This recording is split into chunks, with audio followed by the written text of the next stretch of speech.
Après la guerre d'indépendance américaine, les États-Unis, issus des 13 colonies, ont fait face à un problème. C'était une nation maritime, ses grandes villes étaient des ports et son économie reposait sur le commerce.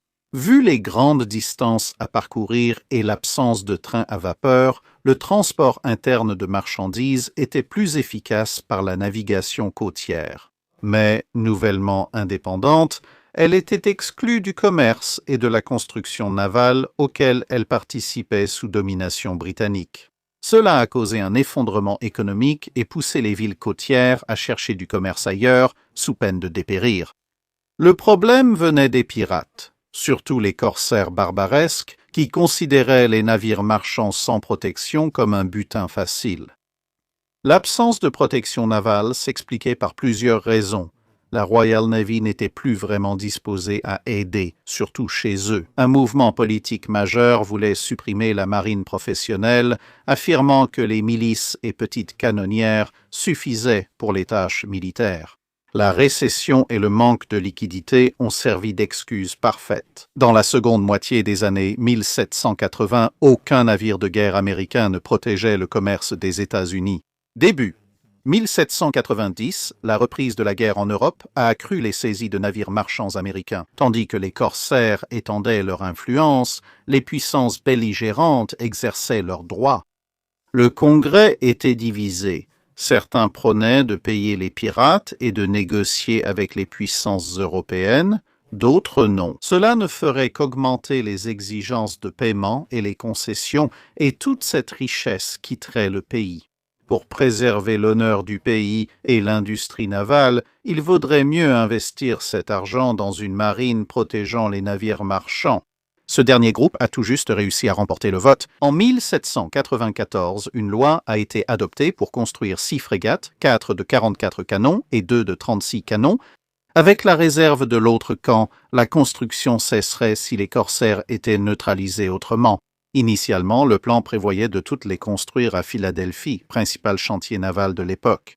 Il a ensuite été suggéré de répartir l'argent de façon plus populaire. Les navires étaient désormais construits dans divers ports, chaque frégate l'étant dans un port distinct.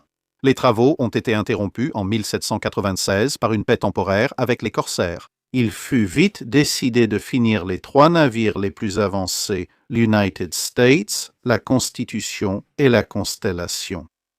Malgré tous ces retards et les dépassements de coûts, les 3 navires furent lancés en 1797. L'escalade des tensions avec la France, menant à la quasi-guerre l'année suivante, permit d'obtenir des fonds pour finir le Chesapeake, le Congress et le Président. Cependant, divers retards, un manque de financement et des difficultés à obtenir du bois de qualité ont entraîné la refonte du Chesapeake, qui est passé, après discussion, de 44 à 38 canons. Les 2 autres petites frégates seraient aussi reclassées et toutes recevraient des caronades de 32 livres sur le pont supérieur. Elles débutaient avec de petits canons longs. Les grandes frégates avaient des canons de 24 livres sur le pont principal, les plus petites des 8,1 kg.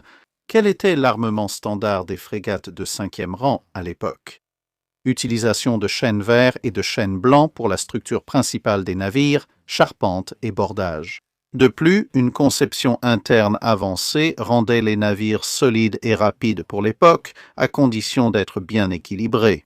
Un problème des navires construits sur la côte est des États-Unis était que chaque chantier naval utilisait ses propres méthodes. Ainsi, le gréement et la configuration du lest qui fonctionnait, par exemple sur la Constitution, laissaient le président avec des capacités de navigation à peu près équivalentes à celles d'une grange. Chaque navire devait être ajusté précisément par son capitaine selon les pratiques de l'époque, évaluait l'armement d'un navire selon son nombre de sabords. L'important armement du pont supérieur signifiait que les 6 frégates avaient des bordées à courte portée nettement supérieures à ce que leur simple classement laissait supposer. Maintenant, embarquer plus de canons que le classement ne l'indiquait n'était pas vraiment inhabituel à l'époque, mais le nombre impressionnant de canons sur le pont supérieur était rare. L'armement précis des navires variait tout au long de leur carrière, car les canons étaient entièrement retirés lorsque le navire entrait au port pour être réaménagé. Lors de visites brèves, les capitaines ajustaient souvent le nombre et le type de canon, surtout en combattant avec de plus petits navires de l'US Navy pendant la quasi-guerre. Ces navires sont surtout connus pour leur rôle lors des deux guerres de Barbarie contre les corsaires et la guerre de 1812. Plus grands de l'US Navy, ils ont mené des actions spectaculaires contre la Royal Navy. Président et Chesapeake, les plus grands et petits navires, furent capturés pendant la guerre de 1812. La construction de nouveaux navires et la prise du HMS Macedonian par l'USS United States ont maintenu la taille de la flotte américaine. Au fil du temps, les frégates restantes furent maintenues en service ou mises en réserve durant environ un demi-siècle de plus. Congress fut la première à partir. Démantelée tôt, en 1834, suivie de la Constellation en 1853, les deux grandes frégates restantes étaient encore présentes, bien qu'assignées à des tâches secondaires lors de la guerre de sécession. Durant cette période, les États-Unis furent capturés par les forces confédérées qui prirent le chantier naval de Norfolk, alors Gosport, puis repris par l'Union. Le navire fut ensuite démantelé ou sabordé. Selon la source, étant trop usé pour être encore utile, la Constitution termina le conflit en tant que navire-école. Et malgré plusieurs occasions où elle a failli être démantelée au fil des années, elle a réussi à survivre assez longtemps pour être appréciée comme un navire historique, et elle a ensuite été préservée en tant que navire-musée au XXe siècle. Toujours visitable dans le port de Boston, c'est le deuxième plus ancien navire de guerre en service après le HMS Victory et le plus ancien encore à flot.